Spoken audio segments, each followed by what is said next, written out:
Bismillahirrahmanirrahim. Assalamualaikum warahmatullahi wabarakatuh. Alhamdulillahirrahmanirrahim. Syukur kehadirat Allah Subhanahu wa Ta'ala bahwa pada hari ini kita bisa bertemu dalam mata kuliah jurnalisme kesejarahan. Dan pada hari ini kita akan pertama mendengarkan presentasi dari salah seorang mahasiswa tentang draft artikel opini yang telah dibuat. Dan yang kedua, nanti akan ada komentar, kritik, dan saran dari dosen, dari Bu Sahidah dan dari saya. Dan akhir sekali nanti mahasiswa lain yang tidak presentasi mohon juga ikut menyimak apa yang disampaikan oleh mahasiswa, apa yang dikomentari oleh dosen. Karena para mahasiswa nanti akan memberikan komentar juga dalam kanal YouTube yang saya share dalam WhatsApp group. Oke, mari kita mulai perkuliahan kita dengan bersama-sama melafazkan basmalah. Bismillahirrahmanirrahim. Dan saya beri kesempatan kepada Maulana Adi Miharja Kadarusman untuk membacakan draft artikel opininya. Silakan. Baik, Assalamualaikum warahmatullahi wabarakatuh. Di sini saya akan membahas mengenai draft artikel saya. Mengenai draft artikel saya yang berjudul Ketika Demokrasi Masih Saja Dibungkam. Eh, Langsung saja ini kita ke paragraf yang pertama, di mana jika kita menilik artikel-artikel yang beredar di internet, kita sudah sering kali mendengar mengenai narasi yang menyebutkan bahwa reformasi 1998 menjadi tanda keberhasilan bangsa kita dalam mengakhiri rezim Orde Baru yang otoriter dan membawa Indonesia menuju era demokrasi yang bebas. Namun, jika kita menilik kehidupan demokrasi di masa kini, tentunya narasi di atas masih dipertanyakan lagi. Karena jika memang reformasi 1998 dianggap sukses dalam membawa Indonesia pada demokrasi, namun mengapa pada masa kini masih saja menyaksikan tindakan-tindakan represivitas aparat dalam membungkam kritik dan dari masyarakat terhadap pemerintah, sebuah praktik yang ironinya sungguh mirip dengan masa Orde Baru. Seolah reformasi 1998 hanya topeng belaka, tetapi sikap represifnya masih menghantui demokrasi di Indonesia. Jika kita membahas mengenai teror dan intimidasi pemerintah sebagai respon terhadap kritik, tentunya bukanlah menjadi hal yang baru lagi. Karena sejatinya pola ini sudah mengakar jauh sejak dimulainya Orde Baru, di mana aparat dijadikan alat kekuasaan untuk memastikan terjaganya stabilitas politik para penguasa dengan cara-cara yang keras. Kritik dan aksi demonstrasi elemen masyarakat hanya dianggap sebagai sebuah ancaman yang harus ditumpas. Suara-suara masyarakat bukan lagi dianggap sebagai ekspresi menyuarakan hak-hak sipil. Narasi saya di atas bisa dibuktikan melalui tragedi Trisakti pada tanggal 12 Mei 1998, di mana mahasiswa yang berjuang menyuarakan hak-hak demokrasi mereka justru menjadi korban represivitas aparat. Kejadian tersebut kemudian menjadi puncak kemarahan rakyat yang kemudian akhirnya berhasil menjatuhkan rezim Orde Baru. Jika membahas mengenai masa kini, dengan munculnya media sosial, tentunya masyarakat bisa menyuarakan aspirasi mereka, menyuarakan hak-hak mereka tanpa perlu ikut turun ke jalan. Namun teknik ini tentunya tidak bisa dikatakan sepenuhnya aman, karena seringkali mereka hanya bersuara di media sosial pun terkena dari represivitas yang ada, melalui teror-teror dan ancam-ancaman yang ditunjukkan pada akun sosial media mereka, sehingga hal ini memunculkan ketakutan yang ada, membuat masyarakat sering ragu untuk menyuarakan kritik mereka karena takut diancam. Siklus ini masih terus mengakar di benak masyarakat saat ini, bahkan ketika reformasi 1998 sudah berlalu. Tentunya pada awal keberhasilan reformasi 1998 dalam menggulingkan rejim otoriter memang membawa angin segar dalam kehidupan demokrasi di Indonesia, di mana kebebasan pers yang luas, pemilihan umum yang lebih demokratis, dan ruang berpendapat yang terbuka. Namun, tampaknya harapan masyarakat pada kehidupan demokrasi yang seutuhnya tampak masih jauh dari kata sempurna. Di balik kehidupan demokrasi sekarang, masih terdapat bayang-bayang represivitas dari aparat. Kita bisa melihat dari 2 dekade terakhir, upaya pemerintah dalam membungkam kritik masih saja terus terjadi, meskipun dalam praktiknya memang tidak semasif era Orde Baru. Namun, intimidasi dan kekerasan masih saja menjadi ancaman bagi para aktivis dan masyarakat sipil. Kekerasan ini seringkali sembunyi-sembunyi, tidak lagi dilakukan secara terang-terangan seperti pada era Orde Baru. Tapi aksi represivitas sekarang lebih mengandalkan teror secara dunia maya, kriminalisasi, dan penggunaan tuduhan-tuduhan palsu untuk menjerat mereka yang vokal terhadap kebijakan pemerintah. Pada masa kini kita masih dihadapkan pada kebijakan-kebijakan yang dikeluarkan oleh pemerintah yang sangat mengkhawatirkan. Terjadi pada tahun lalu, ke beberapa kebijakan yang dikeluarkan oleh pemerintahan memicu gelombang kritik dari masyarakat. Mulai dari kenaikan PPN yang bisa menyebabkan inflasi, hingga revisi UU TNI dan RUU Polri yang dirasa bisa memperkuat kedudukan militer di ranah sipil. Semua ini membangkitkan kekhawatiran masyarakat mengenai kembalinya pola-pola pemerintah yang dilakukan pada masa Orde Baru dulu. Yang lebih mengkhawatirkan lagi adalah respon terhadap kritik yang diajukan oleh masyarakat masih seringkali mendapatkan sikap represif, intimidasi terhadap aktivis, mahasiswa, jurnalis yang meliput demonstrasi, dan bahkan tenaga medis yang sejatinya bertugas hanya untuk mengobati para masyarakat yang menyuarakan aksi, tidak luput dari aksi represif aparat. Tentunya situasi ini memunculkan kembali pertanyaan di benak kita. Jika memang reformasi 1998 telah berhasil, mengapa kita masih saja melihat aparat yang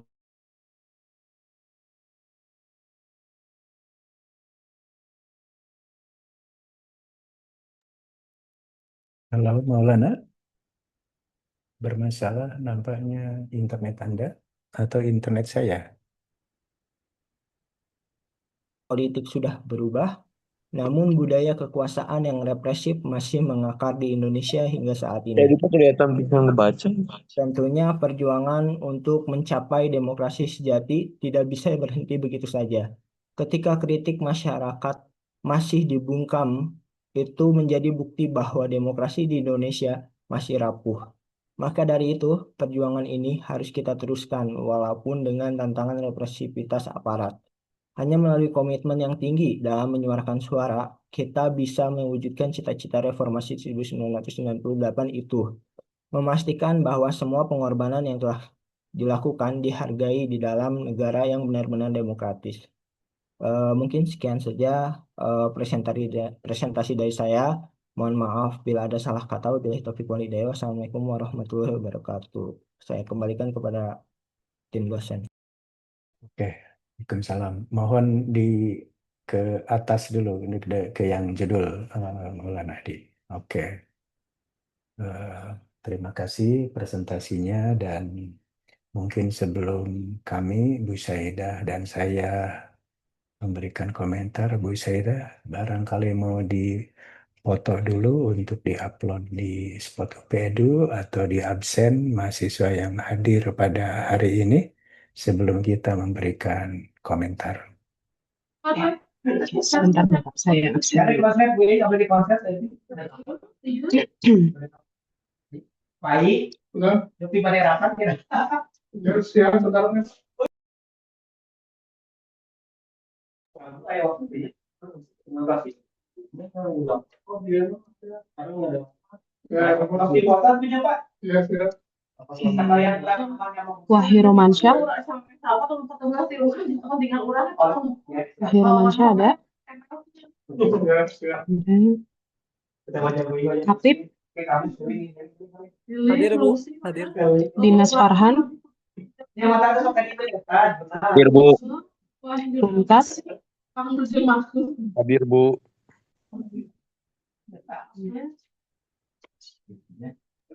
Levi Analita, Levi, Zahra Putri, Hadir, Ibu. Firstiawan, Hadir, Bu. Muhammad Dafa, Hadir, Bu. Nazima, Hadir, Ibu.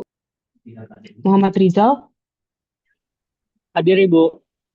Tio Yoga, Hadir, Bu. Selfie, Hadir, Ibu. Abdullah Hasbi, Hadir, Ibu. Teku Malio, Nur Asdudi. Nur Asdudi ada? Muhammad Rai. Hadir. Oke. Oke. Muhammad Rai, Hadir, Bu. Hadir. Maulana Adi, ada. Kelvin, Hadir, Bu. Noval, Noval ada? Tadi kayaknya ada cuma bentar ya. Ada Noval.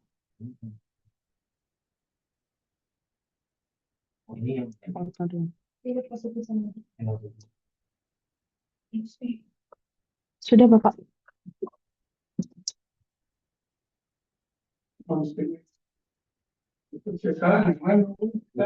Masih di mute Pak Andi. Oke, Bu Saidah, nanti mohon diinfokan pada saya siapa mahasiswa yang tidak hadir. Dan boleh lanjut, saya pikir ke komentar Bu Saidah. Oke. Oke. Pertama, Maulana Adi. Sebenarnya Ibu masih bingung ya sama judulnya karena kamu membawa ketika demokrasi masih saja dibungkam. Tapi kebanyakan dari artikel kamu itu malah fokus kayaknya hanya di aparat, sedangkan konteks demokrasi yang mau kamu bahas di sini tuh tidak terjelaskan oleh kamu. Itu pertama. Terus di sini itu kamu banyak klaim-klaim tapi tanpa data. Maksudnya, walaupun memang misalnya dalam penulisan artikel jurnalisme itu tidak menggunakan sumber atau kutipan, tapi harus jelas. Misalnya kayak kamu membahas, jika kita menilik artikel-artikel yang beredar di internet, itu tuh artikel yang apa? Terus kayak siapa yang membuat artikel itu tuh harus jelas. Jadi kalimat-kalimat yang seperti itu tuh harus ketahuan gitu. Itu tuh kamu mengutip tuh dari siapa. Jadi argumen kamu itu jelas gitu dibangun berdasarkan apa. Kemudian apa ya, bahasa yang kamu ini banyak banget satu kalimat yang terlalu panjang. Jadi ada satu kalimat yang komanya sampai 5, komanya 4, itu harusnya dibagi. Ya, jadi satu penulisan kalimat itu harus diperhatikan lagi. Itu. Kemudian kamu banyak menyebutkan tadi aparat jadikan alat kekuasaan, kritik masyarakat masih dibungkam. Apa ya? Ketika kamu mau menggunakan konteks kalimat-kalimat seperti itu tuh aparat yang mana? Terus kritik masyarakat mana yang masih dibungkam. Jadi jangan hanya generalisasinya tuh jangan terlalu luas gitu. Harus jelas konteks yang mau kamu bahas itu yang mana. Kemudian ini kan kamu mencoba menggunakan tragedi Trisakti ya sebagai contoh kasus untuk untuk artikel kamu ini. Tapi kamu itu membandingkan tragedi Trisakti itu dengan satu kayak semacam satu peristiwa yang menyeluruh gitu. Jadi perbandingan kamu Trisakti yang di tahun 1998 dengan perbandingan dengan yang sekarang itu seperti nggak apple to apple. Dan jadi analisisnya tuh nggak kena. Kamu di sini kan membahas mengenai analisis saya ini bisa dibuktikan melalui tragedi Trisakti yang bla bla bla bla. Nah, kamu menyebutkan ada represivitas, ada perubahan atau ada semacamnya, tapi nggak terbahas gimana sih pola represivitas Orde Baru itu bekerja. Terus apakah mekanisme represif di Orde Baru dan yang sekarang itu polanya sama? itu nggak terjelaskan sama kamu. Makanya artikel kamu ini analisisnya masih sangat kurang kalau menurut Ibu. Jadi apa kamu menghubungkan apa mengkaji soal represif ini cuma sebatas dulu represif sekarang juga represif tapi nggak ada analisisnya represifnya dulu itu gimana sampai ke sekarang gitu apakah hanya polanya yang berulang atau terjadi kesamaan atau bagaimana itu kemudian eh, ini bagian kamu menyatakan bahwa revisi UU TNI dan Polri yang dirasa bisa memperkuat kedudukan militer di ranah sipil. Siapa yang merasa? Itu kan kalimat-kalimat seperti itu tuh jangan apa ya, jadinya hanya sebatas opini kamu aja, bukan memang berdasarkan fakta yang ada di lapangan. Kalau memang mau menyatakan seperti itu, misalnya ada kelompok masyarakat yang menilai opini apa UU TNI dan Polri ini mengkhawatirkan atau kritikus atau misalnya aktivis apa gitu. Jadi harus ada sumbernya. Kenapa kamu berpendapat seperti itu?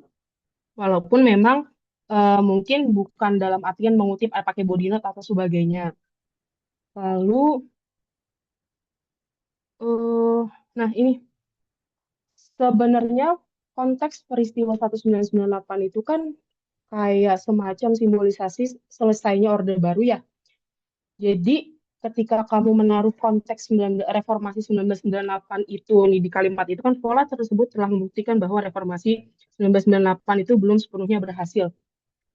Ini konteksnya tuh gimana gitu maksudnya? Apakah kamu masih mengaitkan kayak apa ya?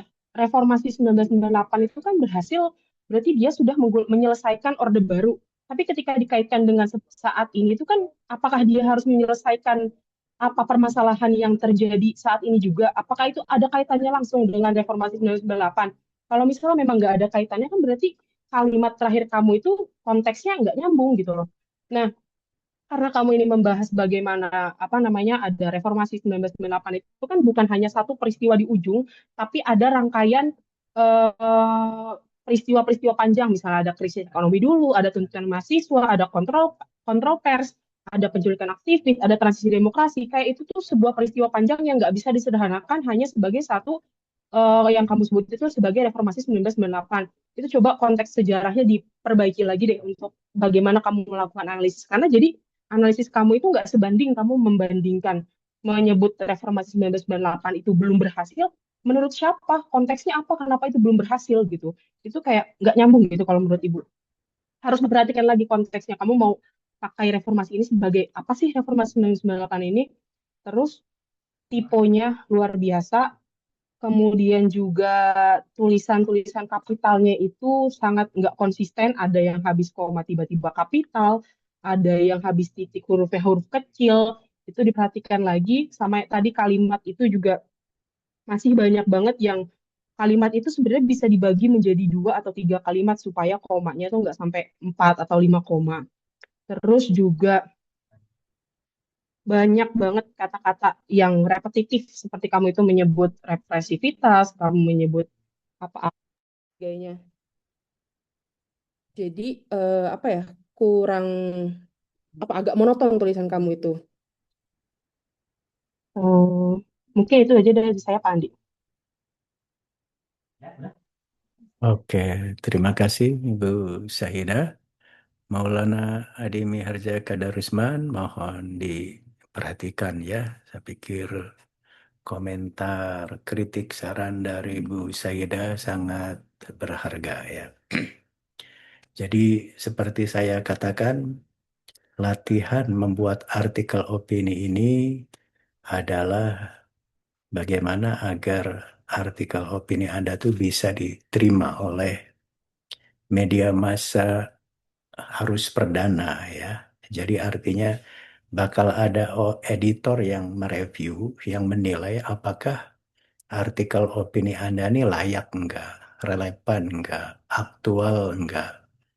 Kalau itulah pentingnya komentar kritik saran dari dosen ya. Jadi saya pikir apa yang disampaikan oleh Bu Saidah itu harus diperhatikan ya. Ya dari saya juga ingin menambahkan ya. Saya sebenarnya sejak pertama tadi kata Bu Saidah ya, Anda nih mahasiswa sejarah ya. Calon sarjana itu biasanya harus bukan berarti perfect ya, tapi nggak boleh lah salah-salah nulis itu ya.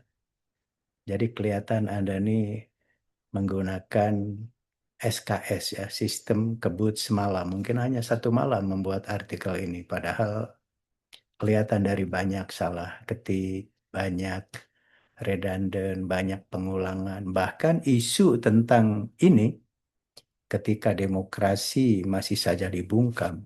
Kalau tidak salah sebelumnya pernah juga ada yang membahas ketika air keras melawan orang yang bersuara keras kan itu ya. Kelas ini atau kelas lain ya. Jadi artinya kalau dilihat dari sisi tema memang aktual, tapi Anda mengalami pengulangan-pengulangan. Saya ingin menekankan pernyataan Bu Sahidah ya. Pengulangan tapi fokusnya tidak jelas, analisisnya tidak jelas ya.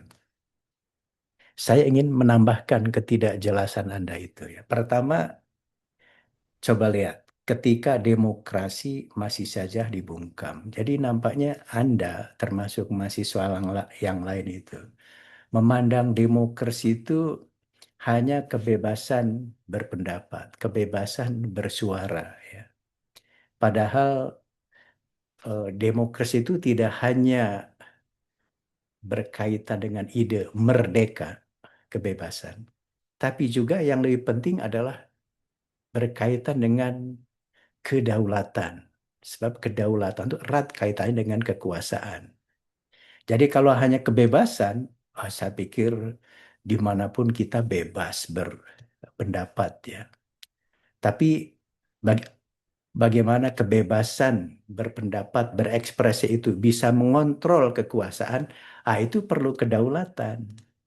Jadi dalam konteks ini Anda nampaknya memahami demokrasi itu hanya kebebasan bersuara, kebebasan berpendapat. Sementara dalam kehidupan demokrasi, dalam sejarah demokrasi kan sesungguhnya inti demokrasi itu adalah check and balances. Ya. Jadi kata Lord Acton kan, power tend to corrupt. Absolutely power, absolutely corrupt. Kan begitu. Bagaimana agar tidak terjadi abuse of power, tidak terjadi penyelewengan terhadap kekuasaan. Itulah pentingnya trias politika. Itulah pentingnya distribution of power. Jadi kekuasaan itu harus dibagi-bagi. Nah, demokrasi itu sesungguhnya adalah distribution of power itu, yaitu antara eksekutif, legislatif, dan yudikatif. Eksekutif ini punya kekuasaan besar. Gimana supaya tidak terjadi abuse of power? Harus dicek and balances oleh legislatif dan oleh yudikatif. Sementara kalau Anda bicara tentang kebebasan bersuara, kebebasan berpendapat, kebebasan mengkritik, dan erat kaitannya dengan media massa, itu orang bilang media massa itu adalah demokrasi keempat, kekuatan demokrasi keempat setelah eksekutif, legislatif, dan yudikatif. Jadi sesungguhnya kalau Anda bicara tentang media massa, berpendapat itu bukan kekuatan demokrasi yang utama, sebab yang utama itu check and balances itu akan menjadi efektif demokrasi itu kalau legislatifnya kuat, kehakiman tuh yudikatifnya juga kuat. Jadi itu yang menurut saya Anda dan mahasiswa yang lain seolah-olah demokrasi itu hanya berkonsentrasi pada kekuatan demokrasi keempat, media massa. Saya nggak tahu mahasiswa masuknya kemana. Kekuatan demokrasi keempat atau kelima ya. Yang itu namanya juga keempat, kelima ya tentu agak diabaikan oleh konsep trias politika ya. Jadi kalau Anda membahas kejatuhan Orde Baru, itu bukan karena Trisakti, bukan karena mahasiswa. Yang paling utama itu karena DPR, MPR-nya pada waktu itu menyuruh supaya presiden berhenti. Ya. Bahkan yudikatifnya juga mungkin akan menyelidiki dan membawa presiden ke pengadilan kalau tidak berhenti. Jadi mahasiswa media massa itu hanya ngikuti saja kritik-kritik yang disampaikan oleh yudikatif, oleh legislatif, dan legislatif juga tentu menyerap aspirasi bukan dari mahasiswa, ya, tapi dari tokoh-tokoh reformasi. Itu yang Anda lupa. Di, seolah-olah gerakan reformasi itu oleh mahasiswa dan oleh tragedi Trisakti. Enggak, lihat tokoh-tokoh reformasi yang umumnya sekarang memang jadi orang penting, ya. Tapi itu harusnya yang Anda kritik. Dulu tokoh-tokoh ini memperjuangkan reformasi yang anti KKN. Kok sekarang setelah dia jadi pejabat, duduk dalam kekuasaan, mengulangi kesalahan yang sama. Nah, jadi menurut saya harusnya membahas tentang demokrasi itu fokusnya harus ke situ. Tadi kata eh, Bu Saida kan Anda kemana-mana ya nggak jelas, dan ya tragedi Trisakti mahasiswa kaitan dengan demokrasi ya menurut saya agak agak melenceng, ya, sebab kalau kita bicara demokrasi sesungguhnya atau reformasi bukan itu fokusnya, ya. Itu yang pertama, ya. Yang kedua, saya sering menyatakan, ya, kekuatan mahasiswa sejarah itu harus pada data sumber perspektif sejarah. Tadi Bu Saidah bilang harus jelas dong sumbernya, ya. Anda nih main mengklaim-klaim saja, akhirnya nggak ada bedanya artikel Anda dengan artikel mahasiswa yang awam sejarah, ya. Mungkin dengan mahasiswa komunikasi, dengan mahasiswa ilmu politik, ya. Jadi terlalu hipotesisnya itu terlalu tebal, ya, sementara perspektif sejarahnya kurang. Jadi menurut saya harusnya sejak kapan suara-suara kritis itu dibungkam, Anda nampaknya produk dari generasi reformasi yang anti Orde Baru, ya. Seolah-olah sejak masa Orde Baru kritik-kritik suara-suara kritis itu dibungkam. Menurut saya Anda harus melihat sejak negara ini merdeka. Ya, jadi Anda harus bacalah sejarah masa revolusi Indonesia. Apakah kita bersuara bebas? Tidak.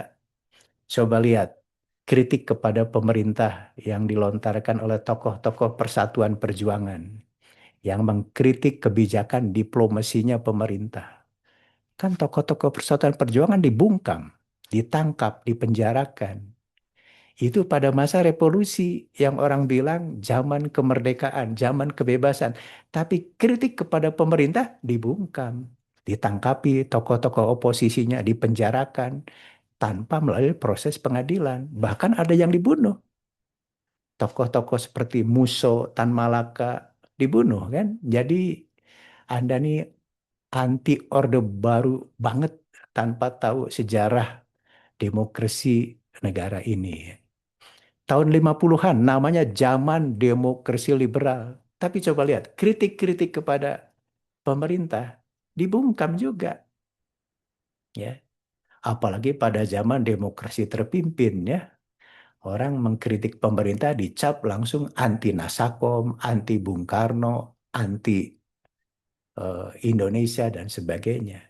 Pada masa Orde Baru bolehlah Anda tambahkan. Dan Anda nampaknya kritiknya hanya fokus pada mahasiswa. Jangan lupa pada masa Orde Baru itu banyak orang yang mengkritik tidak hanya mahasiswa. Anda harus tahu tentang gerakan petisi 50 di mana para purnawirawan, para tokoh-tokoh bangsa mengkritik kebijakan pemerintah. Itu kritik dibungkam juga. Ada yang dipenjarakan juga, ya. Kalau kritik pemerintah Orde Baru nggak seberapa sesungguhnya, ya. Anda tadi kata Bu Saida terlalu mendewa-dewakan gerakan reformasi dan tragedi Trisakti. Sambil tidak tahu seperti apa pemerintah Orde Baru membungkam kritik-kritik yang ada. Jadi tidak mencoba memahami tentang sejarah demokrasi di Indonesia. Pada masa reformasi seperti apa? Jadi Anda janganlah hanya fokus pada mahasiswa-mahasiswa sekarang, apa ada kritiknya pada pemerintah reformasi, Anda tadi bilang kenaikan PPN, rancangan undang-undang TNI Polri. Apakah pemerintah mahasiswa bersuara? Tidak tuh. Yang bersuara marah aktivis, yang di Banjur air keras juga aktivis. Jadi artinya Anda tadi kata Bu Syahidah ya, harus fokus analisnya tuh apa yang dimaksud ya supaya statement Anda tuh tidak terlalu umum dan akhirnya tidak jelas gitu ya. Jadi kalau saya sih harusnya tentang ketika demokrasi masih jadi Kayaknya bungkam itu, Anda rujukannya tidak hanya pada masa Orde Baru, harus mulai dari zaman revolusi tahun 50-an, 60-an, Orde Baru, termasuk reformasi sekarang. Supaya tadi benang merahnya tuh kelihatan. Kalau ada orang bersuara kritis kok dibungkam. Dan itu tidak hanya khas Orde Baru. Pada masa revolusi 50-an, 60-an, bahkan reformasi sekarang sama ya. Jadi dari sisi itu nampaknya artikel ini kalau dikirimkan ke pihak editor, orang editornya bilang, ah, ini out of date, analisisnya tidak jelas. Kekuatan Anda sebagai mahasiswa pendidikan sejarah juga tidak ada ya. Jadi silakan oleh Maulana ya, Hadi ini harus jadi saran-saran dari Bu Sedah dari saya tuh diperhatikan supaya artikel Anda tuh ini artikel mahasiswa pendidikan sejarah loh. Ketika melihat sejarah demokrasi di Indonesia itu begini perspektifnya gitu. Kalau seperti ini ya nggak ada bedanya dengan mahasiswa awam ya yang tidak paham sejarah, dengan mahasiswa ilmu komunikasi, dengan mahasiswa ilmu politik ya. Tidak ada sesuatu yang baru, bahkan memahami fakta dan data pun jadi kurang tepat ya. Terutama tadi, demokrasi itu bukan semata-mata kebebasan berpendapat ya. Sebab yang namanya kekuasaan itu cenderung untuk diselewengkan. Power tend to corrupt. Bagaimana supaya tidak diselewengkan, supaya tidak terjadi abuse of power, penyalahgunaan kekuasaan, harus dikontrol oleh badan lain, oleh legislatif, oleh yudikatif, ya, bahkan oleh media massa termasuk mahasiswa bolehlah itu kekuatan keempat ya. Jadi peristiwa-peristiwa perubahan pemerintahan itu bukan semata-mata oleh kekuatan demokrasi keempat media massa, tapi umumnya oleh kekuatan legislatif dan yudikatif ya. Tentu legislatif namanya juga legislatif ya, perwakilan dia menyerap aspirasi masyarakat, dan aspirasi masyarakat itu tidak semata-mata dari mahasiswa, dari media massa. Kebanyakan dari tokoh-tokoh oposisi, tokoh-tokoh yang kritis pada kekuasaan. Ya. Jadi menurut saya pemahaman tentang sejarah demokrasinya harus dipahami dengan baik ya. Dan contoh-contohnya pada masa reformasi kan Anda bilang ketika demokrasi masih saja dibungkam. Pada masa reformasi apa? Tentang kenaikan pajak misalnya, apa yang dikritik dari mahasiswa misalnya ya, tentang PPN itu ya. Tentang rancangan undang-undang TNI Polri, apa pandangan mahasiswa, pandangan kritis mahasiswa? Kan tidak ada ya. Apakah betul kalau mahasiswa punya pandangan kritis tentang pajak, tentang TNI, Polri, Anda ditangkap, dibungkam, atau disiram air keras, nah, itu baru Anda boleh, tadi kata Bu Saidah ya, boleh Anda berpendapat berdasarkan fakta data ya. Kalau mahasiswanya tidak berpendapat dan aman-aman saja, tiba-tiba kami dibungkam. Apanya yang dibungkam? Anda tidak bersuara ya. Jadi menurut saya analisisnya harus lebih jelas ya. Dan mungkin banyak aspek yang sebaiknya jadi bahan pemikiran mahasiswa secara kritis ya tentang kehidupan bernegara bermasyarakat di era reformasi ini. Apa sih pandangan mahasiswa sekarang ya? Anda agak aneh ya mengagung-agungkan generasi reformasi tahun 1998. Sementara Anda mahasiswa pasca reformasi yang harusnya punya gagasan, punya pemikiran seperti mahasiswa reformasi angkatan 98. Angkatannya Padli John, angkatannya siapa yang sekarang udah pada jadi orang penting. Masa Anda ikut-ikutan terus muja-muja Fadly John, muja-muja Amin Rais, muja-muja siapa lagi, MH Ainun Najib, Megawati, kan harusnya sudah terjadi reformasi jilid 2, reformasi generasinya Anda gitu, bukan malah tadi kata Ibu Sahidah ya, Anda terlalu mengagung-agungkan tragedi Trisakti ya. Dan anehnya mengagungkan tragedi Trisakti, Anda sendiri sekarang nggak mau mengalami nasib seperti mahasiswa Trisakti yang terbunuh kan gitu. Kalau mereka mau terbunuh demi demokrasi, Anda keluar-keluar saja nggak mau terbunuh. Jadi sebenarnya Anda harus membuat reformasi jilid berikutnya lah ya, setelah reformasi 1998. Dan generasi di Indonesia itu selalu tiap generasi punya masalahnya sendiri, punya perannya sendiri. Kita mengenal generasi 1908 Kebangkitan Nasional kan. Generasi 1928 tentang pentingnya persatuan nasional. Generasi 1945 mempertahankan kemerdekaan. Generasi 1966 bagaimana mengisi kemerdekaan. Generasi reformasi 1998 bagaimana kekuasaan itu bisa dikontrol, demokrasi bisa berjalan dengan baik. Lah sekarang apa? Generasi 2026, generasinya Anda. Harusnya buatlah wawasan pemikiran kritis, apa sih yang kurang dari orde reformasi sekarang ini. Kalau Bu Saidah, saya ya walaupun Bu Saidah masih muda, tapi kan Bu Saidah produk dari, mungkin Bu Saidah mengalami reformasi. Kalau Anda kan usia 20-an tahun, sekarang itu memang masuk generasi yang bisa membuat perubahan. Dan perubahan itu harus dimulai dari pemikiran. Apa pemikiran Anda untuk perbaikan bangsa ini dalam konteks kehidupan berdemokrasi di era Orde Reformasi? Nah, itu menurut saya kalau eh, Adi Miharja Kadarisman bahasanya seperti itu mungkin akan lebih menarik ya. Jadi mencoba generasi sekarang ingin membuat semacam kehidupan demokrasi yang lebih baik ya, mungkin bisa melalui reformasi jilid 2 yang digerakkan oleh generasi Anda, bukan lagi oleh generasi Trisakti, generasi reformasi 1998. Mereka sudah pada jadi orang penting sekarang dan mengulangi kesalahan yang sama. Jadi kalau dulu korupsi, kolusi, nepotisme itu hanya pada masa petinggi Orde Baru, sekarang mereka duduk dalam kekuasaan mengalami juga KKN itu, korupsi, kolusi, nepotisme itu. Jadi menurut saya harusnya Anda ya tidak memuja tokoh-tokoh reformasi karena mereka mengulangi kesalahan yang sama. Harusnya buat reformasi jilid kedua lah kira-kira begitu ya. Saya pikir itu komentar kritik saran dari saya. Maulana Adi, Anda punya waktu 2 minggu ya, silakan dimodify, dimodifikasi artikel Anda agar menarik, aktual, relevan, fokus pada apa yang mau Anda analisis, isunya apa. Jangan lupa perspektif sejarahnya ya.